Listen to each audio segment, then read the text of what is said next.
एक समय की बात है। एक नगरी एक नदी किनारे बसी हुई थी।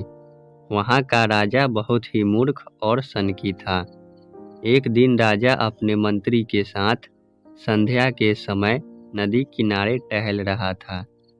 तभी उसने मंत्री से पूछा, मंत्री बताओ, यह नदी किस दिशा की ओर और कहाँ बहकर जाती है?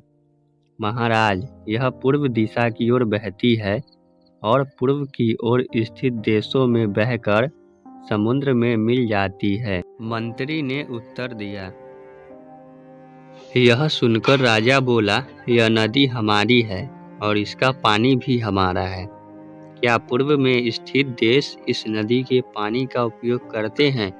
जी महाराज, अब नदी उधर बहती है तो करते ही होंगे। मंत्री ने उत्तर दिया। इस पर राजा बोला, जाओ नदी पर दीवार बनवा दो और सारा का सारा पानी रोक दो। हम नहीं चाहते हैं कि पूर्व दिशा में स्थित देशों को पानी दिया जाए। लेकिन महाराज, इससे हमें ही नुकसान होगा। मंत्री ने उत्तर दिया, नुकसान कैसा नुकसान? नुकसान तो हमारा हो रहा है। हमारा पानी पूरब के देश मुफ्त में ले रहे हैं और तुम कहते हो कि नुकसान हमारा ही होगा। मेरी आज्ञा का शीघ्र से शीघ्र पालन करो। राजा गुस्से में बोला। मंत्री तुरंत कारीगरों को बुला लाया और नदी पर दीवार बनाने के काम शुरू करवा दिया।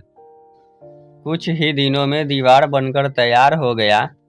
राजा बहुत खुश हुआ और उसकी मूर्खता की वजह से कुछ समय बाद नदी का पानी शहर के घरों में घुसने लगा।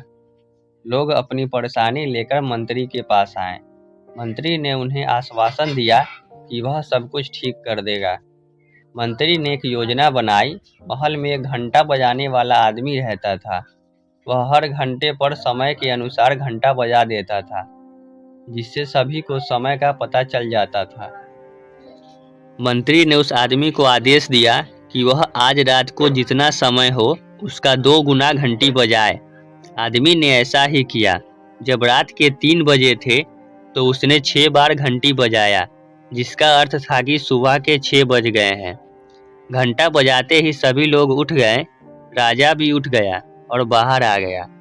वहां पर मंत्री मौजूद था। राजा ने मंत्री से पूछा, मंत्री, अभी तक सुबह नहीं हुई है क्या? और सूरज अभी तक निकला क्यों नहीं? मंत्री ने उत्तर दिया, महाराज, सुबह तो हो चुकी है, परंतु सूरज निकला नहीं, क्योंकि सूरज पूरब की ओर से निकलता है। शायद पूरब के देशों ने सूरज को रोक दिया। क्योंकि हमने उनका पानी रोक दिया था, इसलिए अब हमारे राज्य में कभी सूरज नहीं निकलेगा। राजा बहुत चिंतित हुआ और बोला, क्या अब कभी भी हमारे देश में सूरज नहीं निकलेगा? अब हम अंधकार में कैसे रहेंगे? इसका उपाय बताओ मंत्री। महाराज, यदि आप नदी का पानी छोड़ दो, शायद वो भी सूरज छोड़ देंगे। मंत्री ने उत्तर दिया। राजा ने तुरंत मंत्री को हुक्म दिया कि वह नदी पर बनाई गई दीवार को तुड़वाए। मंत्री ने राजा की आज्ञा का पालन किया और कारीगरों को आदेश दिया कि दीवार को तोड़ दिया जाए। कारीगरों ने दीवार तोड़ दी और जैसे ही दीवार टूटी, सचमुच सूर्योदय का समय हो चुका था और दिव्यमान सूरज चारों तरफ अपनी लालिमा बिखेर रही थी।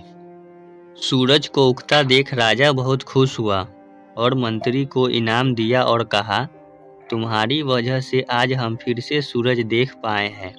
अब हमारे राज्य में कभी अंधेरा नहीं रहेगा।